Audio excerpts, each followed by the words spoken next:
What's up, National HCH Council? Make some noise! What do we want? What do we want? What do we want? What do we want? Now make some noise! All right, everybody, fist up in the air. Homelessness is unacceptable. Every person has the right to adequate food, housing, clothing, and health care. All people have the right to participate in decisions affecting their lives.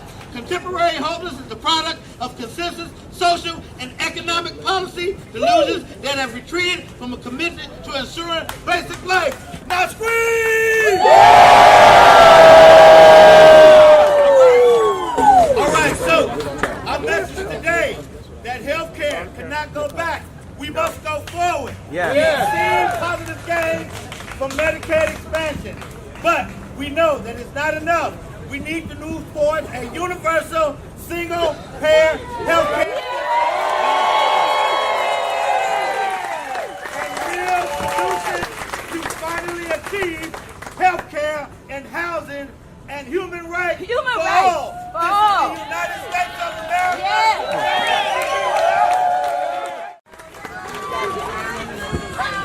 Okay, I don't know what got into him. I think it's too much water from the sun. But I'm one of those ones that is very spiritual. I've been walking around with my medicine bag for good vibes for everybody. Today I wore my choker for protection, not for all of you, but for all those still on the streets that don't have health care, that don't have a place to call home. Because if you figure it out, if every person was let go from every mental hospital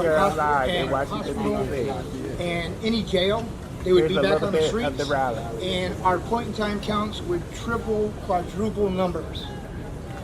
And we have budget cuts that are taken away from those folks that have the right to health care. So what I'm going to do is I'm going to ask people for a moment of silence. One for Willie Mack, and one for those still out here with no health care. Your dad, the girl live, and moment of silence.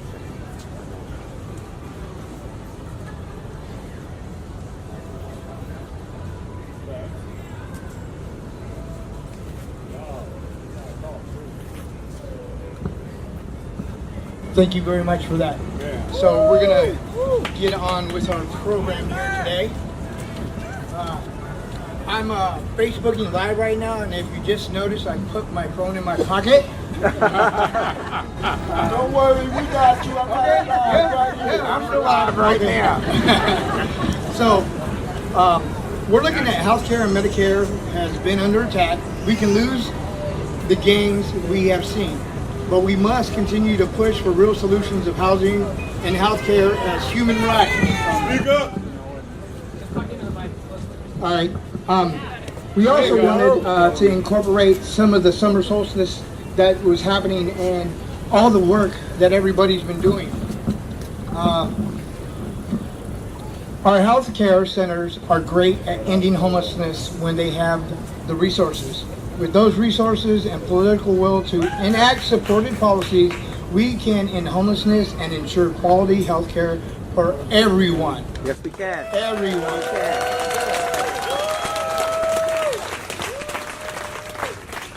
So right now, I'd like to introduce our new CEO, Bobby Watts, up here to this little hill because he has that right to look among all of us and give us some great words.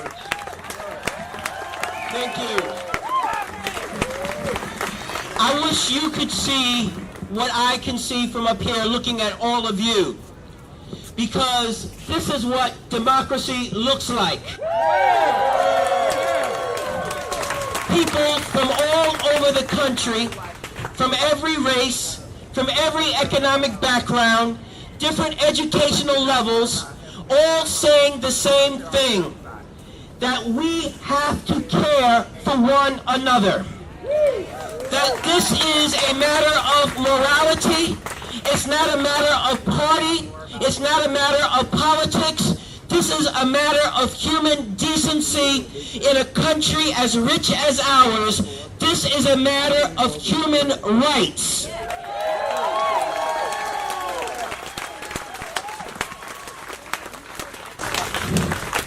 On the back of my shirt, it says that health centers all in for healthcare justice.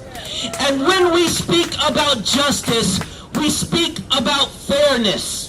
We speak about people, everyone being able to have their basic necessities before other people take more than they need just so they can have luxury and abundance. Under any system of morality, that's not fair.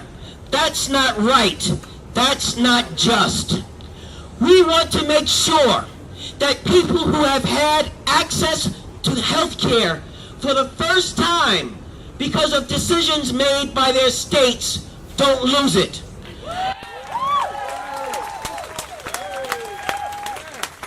This is not a matter of politics. This is a matter of human life. These are matters of life and death. We want to make sure that people who have housing, and we know it's not enough, but we want to make sure those who have it don't lose it. And when we see proposals of budget cuts that would ensure that 250,000 vouchers, 250,000 families would be thrown out of their housing onto the streets, we say that's not fair, that's not right, that's not justice.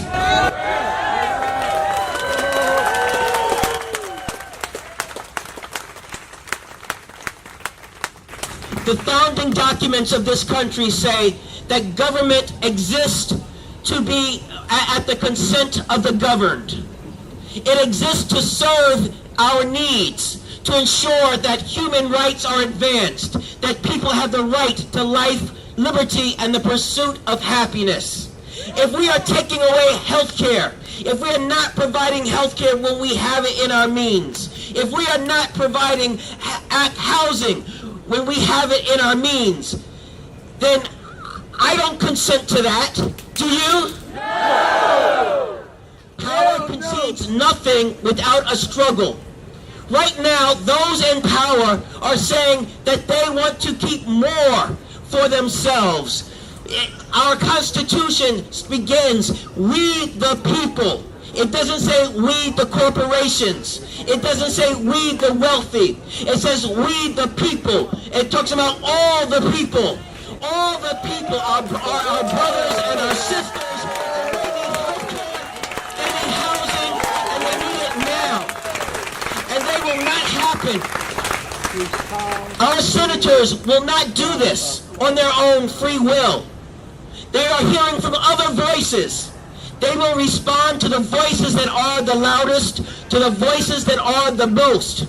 So we have to make our voices heard. We have to fight for health care, for housing, for our neighbors, our brothers and sisters, so that they can have life and liberty, and that they can pursue happiness in these United States of America.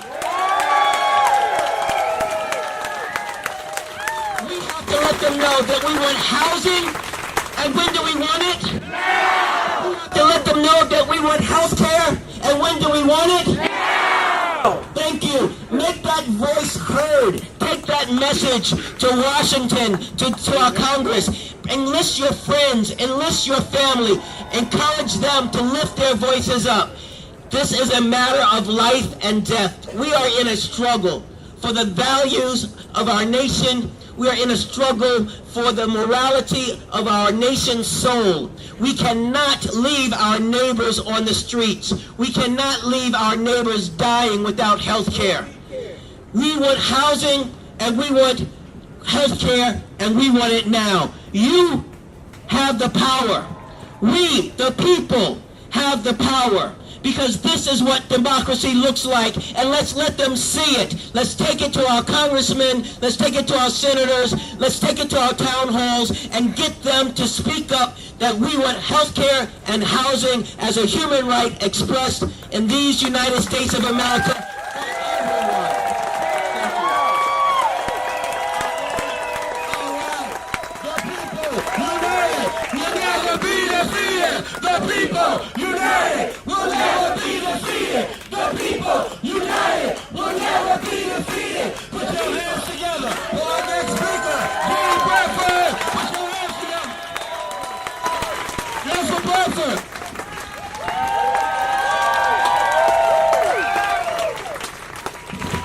Hello everyone, this is my first rally. So the National Healthcare for the Homeless Conference has given me fuel. I came as a first-time attendee, and I will leave as part of a family who is absolutely focused on fighting for social justice. We have been changing the conversation about the other. There's so many adjectives that we use to separate ourselves. There's the rich people, the poor people, the people addicted to substances, the people who are homeless. But at the end of the day, we are all people. We are all part of the human race. And as part of the human race, we all require basic necessities of food, shelter, adequate shelter, nurturance, social connections. And we deserve to have these things.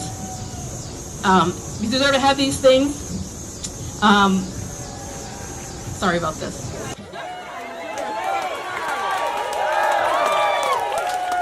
We deserve these things with respect and with dignity. Now, there's been times in my life when my voice hasn't been heard, when I've doubted my self-worth and I've doubted the opportunities that I've been able to have. And then there's been special people in my life who told me, you know what, you're good enough, you're worth every opportunity that you have. And the reason why I say this is because we're living in uncertain times right now when the government is saying there's certain people who don't deserve health care. There's certain people who don't deserve homes. When we all know that health care is a human right. Where homes is a human right. We have to engage our communities, our patients, everyone, to talk to our representatives, call, make a fuss, lift our voices. We have to be heard. So today, I'm using my voice and I demand to be heard. And I demand to be seen. And as a physician, I'm using my privilege to make sure that I lend a voice to those people who don't have a voice, who don't have the opportunity to speak for themselves. And I choose to be proactive instead of reactive. Let's continue to fight. Thank you.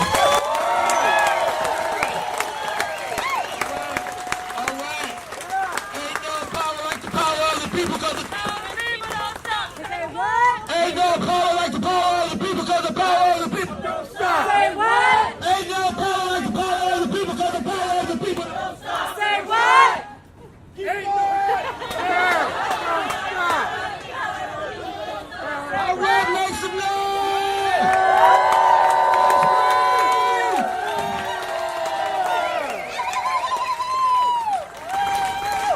All right, our next speaker is Kimberly Burke. Put your hands together for Kimberly Burke.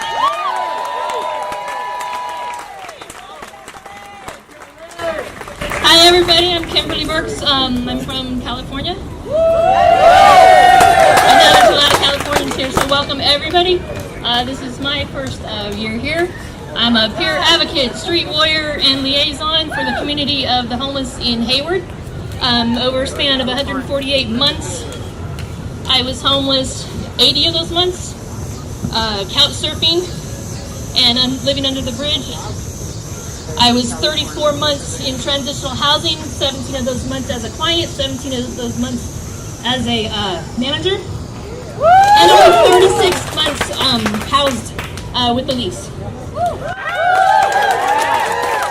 I'm 50 years old, and when I was about 23, I was diagnosed with depression. I had an HMO, I was under medical care, believed in Prozac, still do. Had to keep control of my mental health so I can take care of my family. I have a 26-year-old with Down syndrome. He's awesome. He'd be totally into this rally.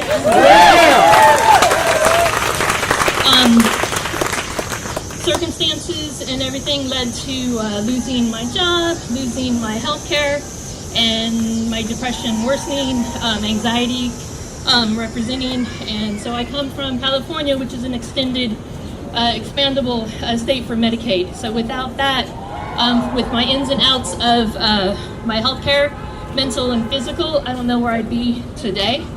It was December 8, 2013 when I was living in transitional housing. I was there almost a year, and my friend who was my brother on the streets passed away when it was 32 degrees in Hayward. Got me out of my depression, on my feet, December 11, 2014, and I haven't stopped.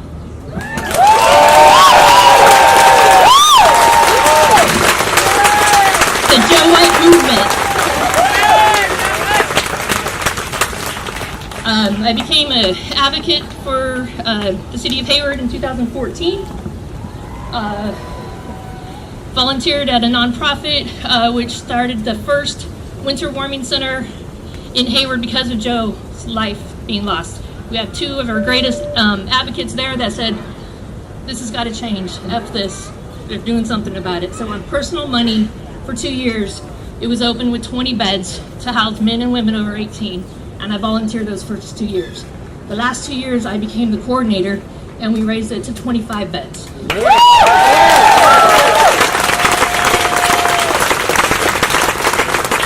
Sylvia and Betty were the ones that started the shelter. Betty was our greatest advocate. She was one of my best mentors. We lost her this season. So this is for Betty and for Joe.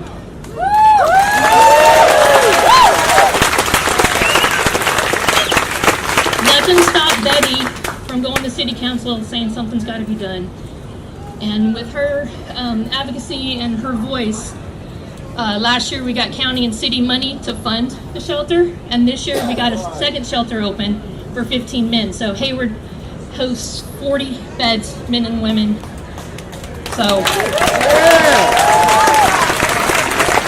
we have a family shelter, we have a DV shelter, and we have women and children, but we don't have a single adult male.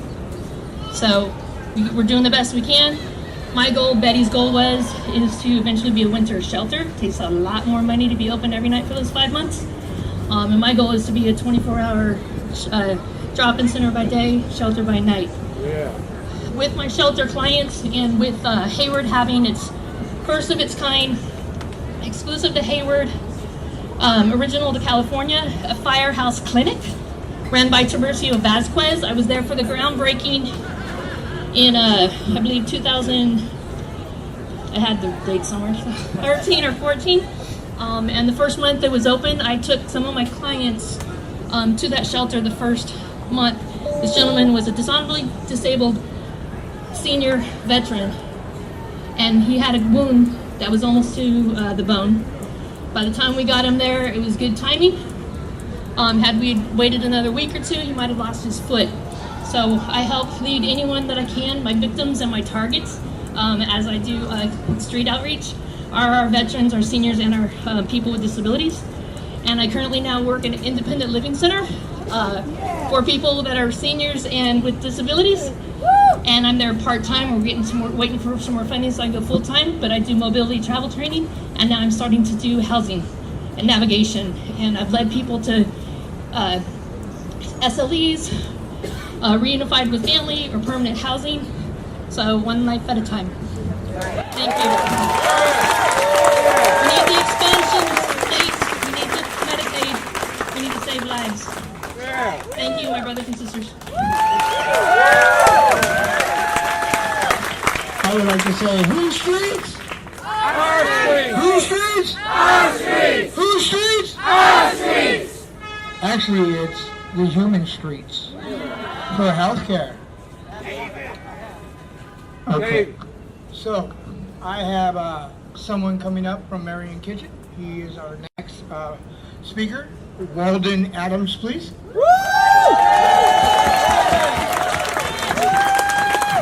Hello everybody, and I'm glad you're all here because I like to associate myself with the best people ever, because I couldn't be one of the best people. When I grew up, I wanted to be the best at anything I could do.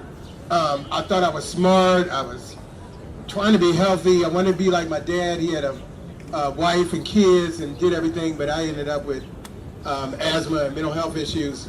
And so I didn't get a chance to do everything like my dad did, give a wife and kids and everything like that. I'm a former guest at Maria's Kitchen. I'm also one of the first advocacy fellows at Maria's Kitchen. I'm on the Way Home Campaign Steering Committee, and now I'm working in outreach for a nonprofit, and I match people to vouchers and Medicaid and services. I do that myself now, you know. I'm even at the coordinated entry meetings. But before that, I'm gonna go back. I was born in Washington, D.C., in walking distance from here. Like I said, I grew up with asthma and COPD and all that kind of stuff. And so I was always the slowest person running around the field and all that stuff. And I had breathing issues, mental health issues, all that kind of stuff. And things just got worse from there, you know. And so I was homeless from my 20s until my mid-40s. I lost fingers, had head injuries, my head split in front and the back, my face cut open, my ribs broken on my left side, and my lung punctured, back surgery. I just recently had toe fusion surgeries, and I had cauliflower coming out my face. So by the time I got to Miriam's Kitchen, I was pretty much a mess. I went from HIV to AIDS, sometimes known as advanced HIV now. I had cauliflower stuff going on in my face. I was sick all the time. I was going to nursing homes, hospitals, psych wards. I spent a year in St. Elizabeth's Hospital and 3 months, 4 months. It's been like 6 years of my life in mental institutes. And then all of a sudden I met some people who introduced me to this thing. This card they hooked me up with, you know. And I don't know a whole lot about it. It's a Medicaid card. And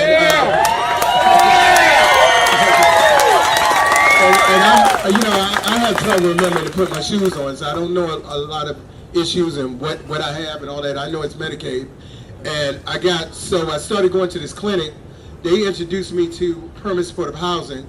I ended up getting housing.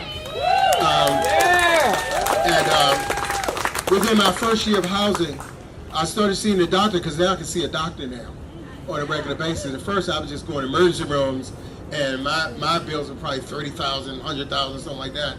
Now it's like I can get a procedure done for $2,000, you know, and with my card.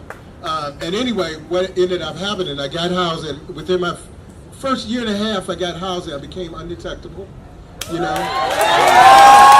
My CD4 cells went up.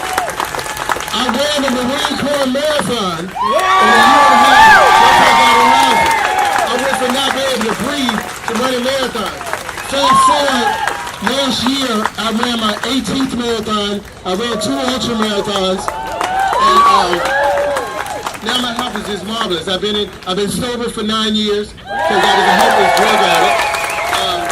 And now y'all talking about trying to take my Medicaid. I can't. You can't do that to people, because I just wanted to live a normal life just like anybody else, go to a doctor and get seen. My medication is expensive, so I know what's keeping me alive. If I lose mine, I can't pay for my medicine, and then I'm going to die, because I don't have just HIV, I have AIDS. So I have to take my medicine. And there are a lot of people that I work with that are out on the street that is dying. I have some people that didn't make it, that died in the street because of the disease before I even had a chance to get them hooked up with Medicaid. You know, so I can't believe that we even discussing something like this. So I really loved it, all y'all out here, and I hope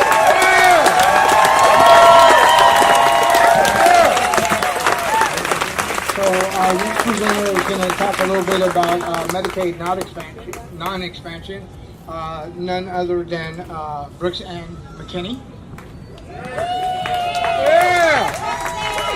What's up, guys? I'm going to be real short because I'm about to pee my pants. But I'll just tell you right now, I'm from a non-expansion state, and I am a Southern belle that is pissed as hell. Which means that, you know, yesterday we went and had a Hill visit. I'm gonna be good. I'm gonna be good, Regina, I promise. I'm not gonna say any bad words. But, you know, we were promised that our senator was gonna stand up for what was right today. And he didn't. And because of that, I just feel like I'm sitting here and I'm in a state that does not believe that people deserve care if they make 100% the federally poverty level. And that's ridiculous. And I work for a hospital system, and every day that we have people come in the emergency room, they're coming in for primary care. And that ain't right. All right, that ain't right. And I stand here pissed as hell today because You know, I get calls from the emergency room every day because people are in there just because they need basic needs met. And it's ridiculous that there's anything called a deserving poor in our country, because it's not. We all deserve the same, and it doesn't matter if you're poor or not.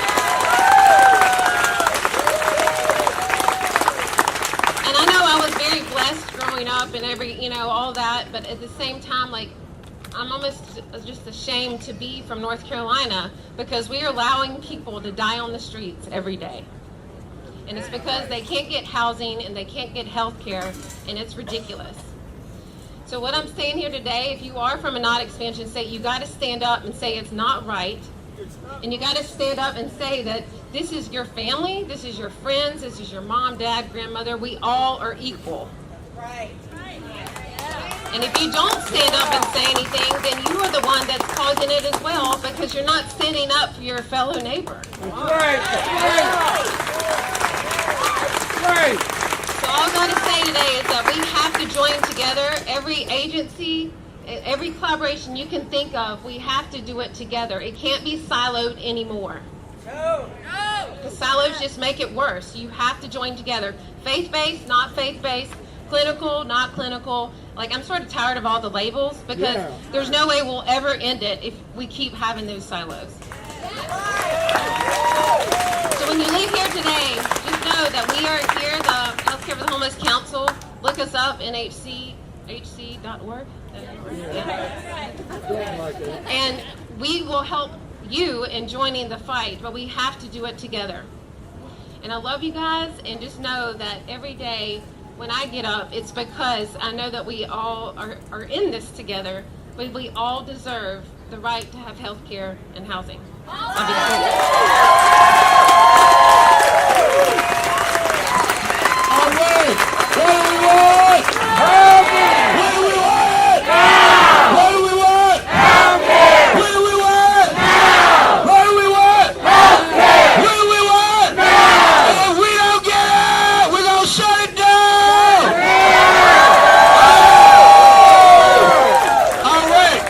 Our next speaker right now, Mr. D.P. David Perry. Put your hands. Hey everybody, my name is David. I'm from Florida. Anybody here from Florida? I know a couple of guys here from Florida. 3 people are here from Florida. Florida's a sunshine state. And I'm going to shine a little light on what's really going on in Florida on the healthcare scene, okay? Are you with me? I'm going to shine a little bit of light. Florida has not expanded Medicaid. You know what that means? That means that if you're between the ages of 22 and 64, you do not have access to health care. That means you do not have access to primary care. If you get sick, you gotta get so sick that you go to the emergency room. That means that if you have a condition, it gets so extreme, it can cause permanent damage to you. Permanent. Now, I'm gonna tell you a true story. A friend of mine, his name was Anthony. He lives on the street. Anthony, you call him AC. He's a buddy of mine. He lives actually in a car. Anthony came to me a few months ago and said, because I do not have health insurance, and I live in this state, I've been afraid to go to the doctor. Because you know they're going to turn you away or they're going to give you a big bill. But somebody told Anthony that he was eligible for Medicaid because of a disability. Okay? So, a few months ago, Anthony was feeling run down. He was going to the bathroom a whole lot. He was really feeling terrible. But he knew, because he had access to Medicaid, that he could go to a primary care doctor. So he actually came to our clinic. Our doors were open. Okay? They found out that Anthony had what's known as pre-diabetes. So they gave him some medication. They gave him some education on controlling his diet. And guess what? 3 months later, Anthony was off the meds. He's eating healthy. Okay? He came to me and said, hey man, I feel great. Everything is wonderful. But, and this is a big but, there are literally 800,000 people in Florida who do not have the same benefits that Anthony has. If they have pre-diabetes, they have to wait until they get so sick that they go to the ER. They have to they have to run the danger of having a foot amputated, of having nerve damage, of getting blindness. Is that right? Is that right? Everybody should be in a position of having access to health care in the wealthiest country on this planet. Everybody. Okay? No one should be special. Healthcare should not be a commodity. Healthcare should not be something that you buy. Okay? Everybody should have healthcare. So what do we want? Healthcare! And when do we want it? Now! What do we want? Healthcare! And when do we want it? Now! Thank you.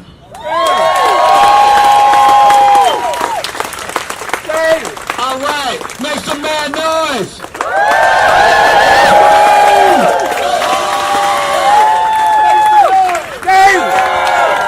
For Mr. Kellen Lindamood. Mr. Kellen Lindamood, put your hands in the air. How you doing, Roxanne? Are you okay? I do not have to pee my pants. I hope you don't have to either.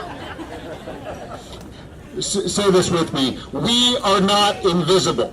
We are not invisible! We are not invisible. We are not invisible! About a year ago, a woman that Barbara and I know as Miss Zena moved into her own housing after living for about 4 years on the front porch of Healthcare for the Homeless in Baltimore City. She moved into her own housing. And several months later, she did what any of us would do when we have a monumental event and move into a new place. She threw herself a housewarming party. She asked her caseworker where she could get those little invitations, and she hand-filled them out and gave them out to about 50 people, all of whom came from 4 different organizations that had helped her. Miss Zena threw a housewarming party. I remember walking up the steps, arriving a little early before the crowds came, and I walked in, and Miss Zena is sitting in her favorite chair, holding court. And I walked up to her, and I gave her a hug, and I said, Miss Zena, how you feeling? And here's what she said to me. She said, Kevin, I am not invisible. Isn't that striking that when we talk about visible homelessness, people out on the streets in public places, we talk about it as visible homelessness.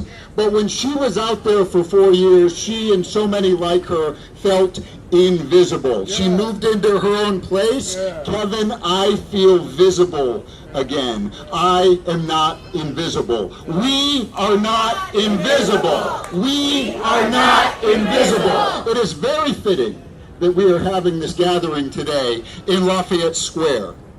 For when our nation began divesting in affordable housing in the late 70s into the early 80s, it was in this square in Washington, D.C., like so many squares in so many places throughout the country, that people started showing up and camping and hanging out. Why? Because they had no other place to go. It was in this square that advocacy began happening right across the street from the White House in this richest nation in the history of history.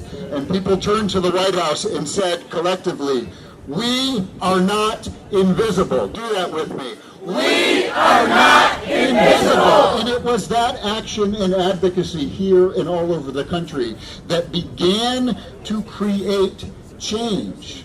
And in fact, created the Healthcare for the Homeless program and so many projects throughout our communities responding to the contemporary crisis of mass homelessness, because people were bold enough to say we are not invisible. And yet it took us about 30 years of figuring out why is it that people are showing up in Lafayette Square and people are showing up in parks and under bridges and on park benches. What is wrong with those people that they are experiencing homelessness. We have divested in housing to such an extent in the United States, spending about 40% of what we spent in 1979 adjusting for inflation. Let me say that again. Spending about 40% of what we spent in 1979, we have divested so much that we seem to have collectively forgotten, it's this big collective amnesia, that we ever invested in housing to begin with. As Bobby said during his closing remarks, we have been lulled into a false sense of scarcity. We have been lulled into a false sense of scarcity in the richest nation in the history of history, and that's not right. That's not right. That's not right. That's not right. No. Very good. Very good. So we have made some progress as a community. As a healthcare for the homeless community, what we have done is we have continually expanded the definition of healthcare, right? It's not just a doc in a lab coat with the stethoscope, right? But it's behavioral health services. It's outreach to get out there and actively engage people into care. It's dental care that has to be a part of that mix, right? It's alternative therapies. It's building community. And in fact, it is housing. We know a couple of things. We know that homelessness kills people, and we know that housing ends homelessness. We know that homelessness kills people, and we know that housing ends homelessness. If Miss Zena had not moved into her own place, I'm pretty certain that she'd no longer be with us today. The woman was vulnerable, like so many people that we all know and work with every day. Miss Zena is alive today because she moved into housing, and because we as a community have moved that needle to say that housing is healthcare. Housing is healthcare. Housing is healthcare. Housing is healthcare. And yet we are living, we are still being lulled in to a false sense of scarcity. And that's causing us to fight the defensive battles that we have to fight. We're all going to go home, and we're going to start fighting over Medicaid. And we know what we've achieved. In 32 states, we've expanded access to Medicaid, and we know what that has meant for ourselves and for our communities and those that we're serving. We know what happens in communities that have not expanded Medicaid. And it's absolutely right that we fight those attempts to take that away. But still, we're laboring under this sense of scarcity. We'll fight for housing. We know that housing is healthcare, and yet we have disinvested in housing to such an extent that we've created definitions. We've prioritized populations to get that housing. I don't know about you all, but in Baltimore, we're holding a lottery. We're holding lotteries to see who gets on the Section 8 waiting list.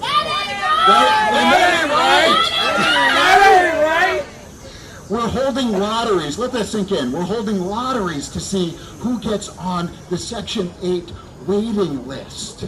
We're operating from a position of scarcity, and we're creating definitions like chronic homelessness. Those of you who know me know that I hate that definition. It's entirely fabricated. The only thing chronic about homelessness are the poor public policies that created it to begin with. I invite you all, as you go to your home communities, here's what we've got to do.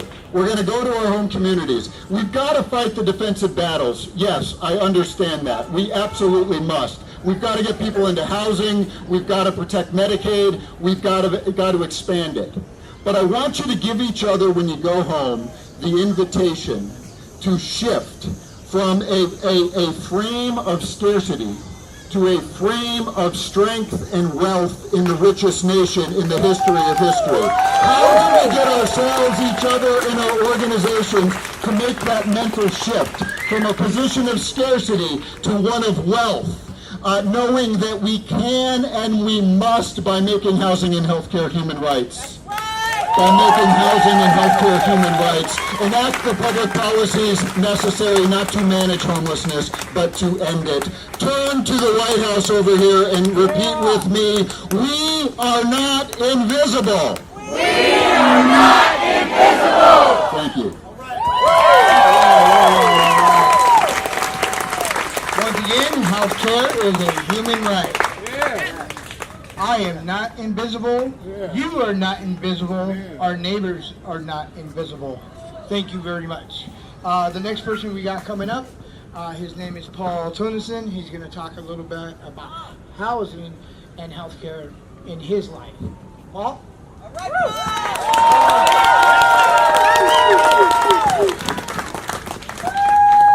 How you doing? My name is Paul Tunison. It's going to be really hard for me to provide you some information that was not just provided to you. And what I can say is that I am in a constant fight. We are in a constant fight, and my belief is that health care should be equal across the board. Whether you make $200,000 a year or you're on a fixed income of only $12,000 a year, right? We should have equal health care across the board, right? So I just want to tell you a little piece of my story. Is that I remember, and I was homeless for many, many years, 25 years of homelessness, drug abuse, and incarcerations. And many treatment programs. If you guys are familiar with San Francisco, I can remember while I'm on one of my last days of using, I remember coming from Mason, and there's Geary Street, and there's a Jack in the Box right there on the corner. And I remember that I was out there and I was trying to beg for some money to get a hamburger, and I finally got one. I've been up for about 5 days on methamphetamine, and I remember walking up Geary Street towards Van Ness. And I'm dragging my feet are blistered, and I'm looking down at the ground, and I'm going, when is this gonna end, right? And I look up, and I could see, it was like 2 o'clock in the morning, and I could see in the window a glare, like a TV bouncing off the side of a wall of a mirror. And I had pictured somebody sitting on a couch with their feet up on the coffee table with a remote control in their hand. And I said, God, when is it gonna be my turn? Right, and I'd like to say that I stopped using it, but I didn't. Right?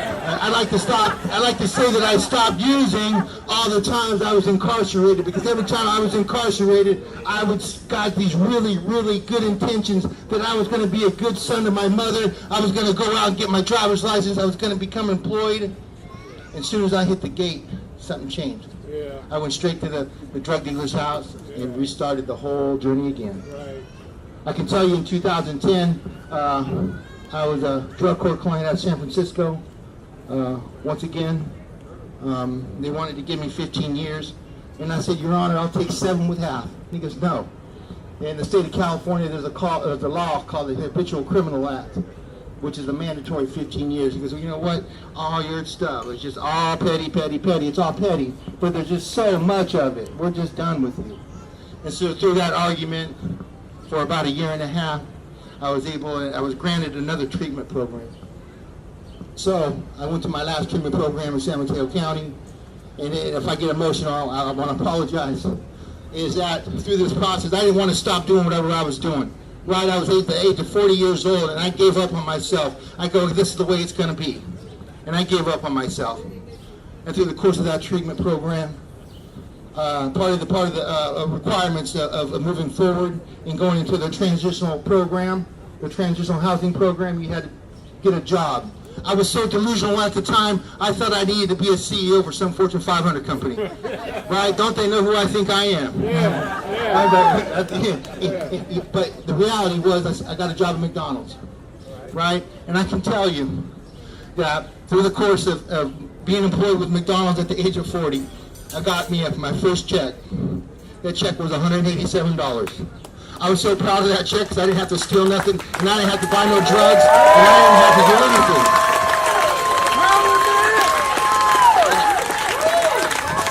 And so I took that check, and I was riding my bicycle, and just like a lot of us do, maintain preventative maintenance on our cars and our vehicles, is that I had preventative maintenance on my bicycle. I was able to get new tires and new chains and new brakes and whatever, right? And I maintained my bicycle so I could get back and forth from work every day. Yeah. And so through that process, I was able to get into a transitional housing program. I got a job, a little part-time job at a shelter. And I was doing both, working at McDonald's and working as a shelter worker at a shelter. People were in my corner. You people, you may not have helped me directly, but you helped me indirectly because of all the people that I had visited through the clinics, through the social service agencies. my first 2 years of recovery, I was constantly being referred to the mental health professionals. Yeah. And I don't laugh because at the time, I couldn't sit still, right? I couldn't stop talking. I always had the answer, and I didn't really know anything. I didn't know how to live, right? I knew how to use, I knew how to go to jail, I know how to participate in the streets, I know how to live out in the streets, I know the language. And so through that course, I've been able to, and I'll wrap this up, and through that course I've been able to, not only from an 8th grade level education, and I was able to go to college, because you can attend a city college without having a high school diploma. And I just to go back, and then I had a GED, and the reason I got a GED and I didn't get it. So I remember I went throughout one of my incarcerations in Marin County. I remember they were asking me, you know what? If you complete this GED and you pass, we will let you out 10 days earlier. And I said, that means if you let me out 10 days earlier, I can go back out in the streets and get high again, faster, right? And so anyway, I completed the GED and I was incarcerated. But anyway, I ended up going through, so moving forward, I was able to go to school, got an AS degree, and I continue to do the work that I do today. Today I'm a case manager. I do a lot of things with my community. I work with, I'm not going to say chronically homeless with yet. I work with the homeless, right, the most vulnerable people. I have an opportunity 3 days out of the month, and I get to go to the courts, right, and I get to advocate for my people in the court system, people that have unlawful lodging tickets, open containers, drunken publics, and I get to go and I get to try to get them out of jail. And you know, really the most important to me is that when the district attorney and the public defender and the probation department and the judge asked me to approach the bench and they asked for my opinion. Yeah. That is amazing. That is amazing. So I can also tell you that not until 2012, I didn't buy my first car until 2012. Not until 2017. Yeah, 2015, I was granted with an opportunity to sign a lease. Never been on a lease agreement, right? And I was full of fear because I was always living with people. Either I was under the umbrella of a treatment program or jail, and I was always living with somebody. I was full of fear. I got in there, and it was scary. But I can tell you that through the process that I've been working these past 6 years, it's been a blessing. Amen. Again, I think that, and I am such a big advocate for the Housing First model. I don't care if you're using, I don't care how sick you are, I don't care how many crimes you've committed. Yeah. I want to get you housed. Because here's the deal, once I get you housed, I know where you're at. I no longer have to search the streets. I no longer have to go behind the buildings. Once I house you, I know where you're at, and then I can start developing up a plan. Yeah. How are we going to turn this around and make your life better, right? That's right. And so we talk about the harm reduction model. Yeah. And so the harm reduction model really states that it's a set of strategies and ideas to lessen the negative impact of drug abuse, right? And there's a lot more that goes to it. But once that happens, I have that opportunity to start beginning to implement a plan with a team. There's a lot of moving parts involved in that, and I can't do it without a team because it takes, it takes a village, right? We talk about a village, and this is a village. Thank you. And I can tell you within the past, from January 1st or December 19th of 2016 to January 1st of 2017. I walk into this facility. Before I walk into this certain facility, they had a history of only housing about 9 to 12 people a year. I got in there.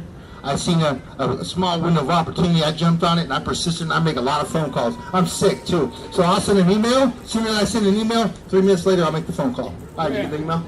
Right? And sometimes that can be overwhelming to others, but I'm persistent.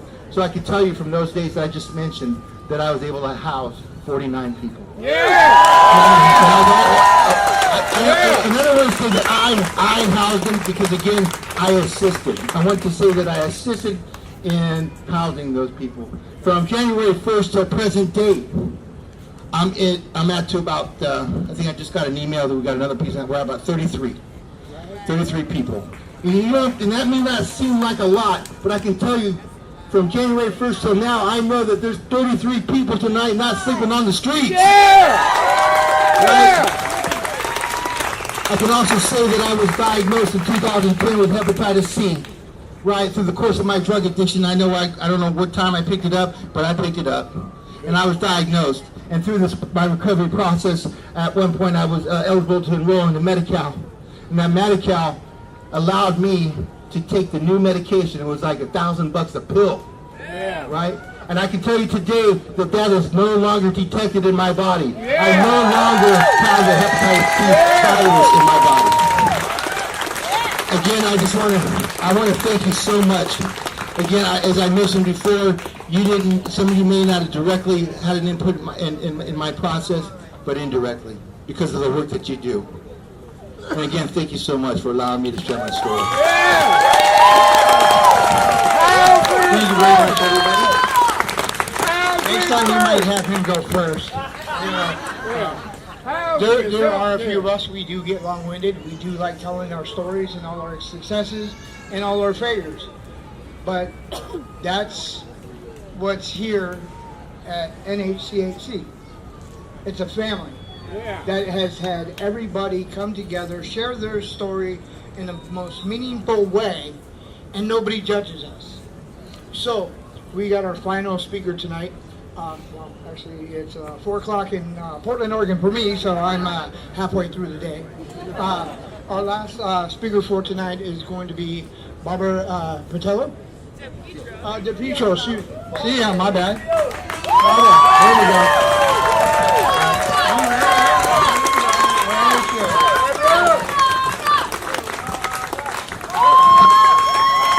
Thank you, everybody. This is a tremendous energy that we have right now, and the time we've spent together in the last few days have really been a sense of community and common purpose. And it's given me really an opportunity to think about something that Reverend Dr. Martin Luther King had once said, that it's given me an opportunity to think about something that the Reverend Dr. Martin Luther King once said: our lives begin to end the day that we are silent about things that matter. This matters. We are in a time that matters.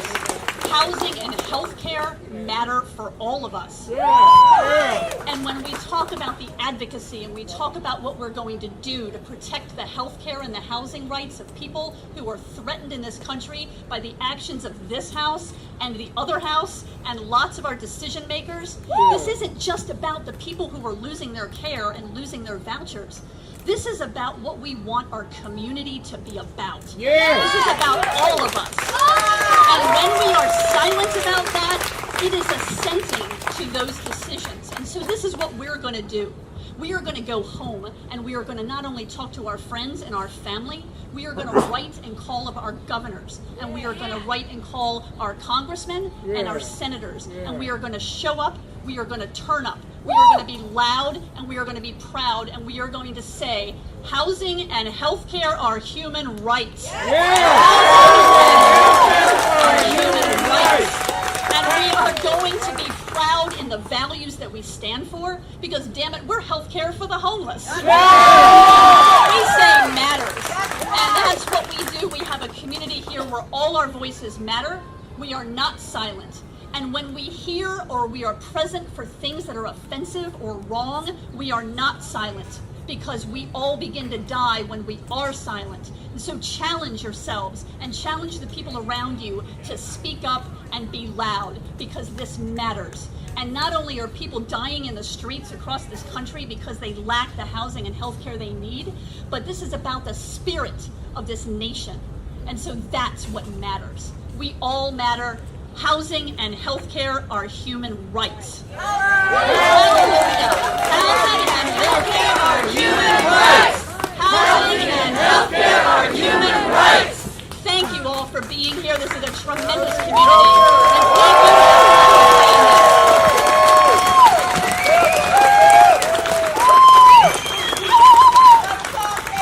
also, this was just given to me from the summer solstice. It says, stand with the disposables so one day we'll stop throwing people away. So to me, that really says that we are being thrown away due to the fact that we're not having our health care the way we want it. We know, well, screw it. The guy over here in this house that he does not own, we own it. We pay for it. But I just say that guy. I didn't say his name dump. You know, it's okay. Not close. But people know who I am. I'm very political. I'm on the ground. I'm at ground zero. And I just want to say thank you for everybody that came, everybody that once again give a wave of hand, shake your hands, clap your hands, put your sign up for all those who spoke with us today.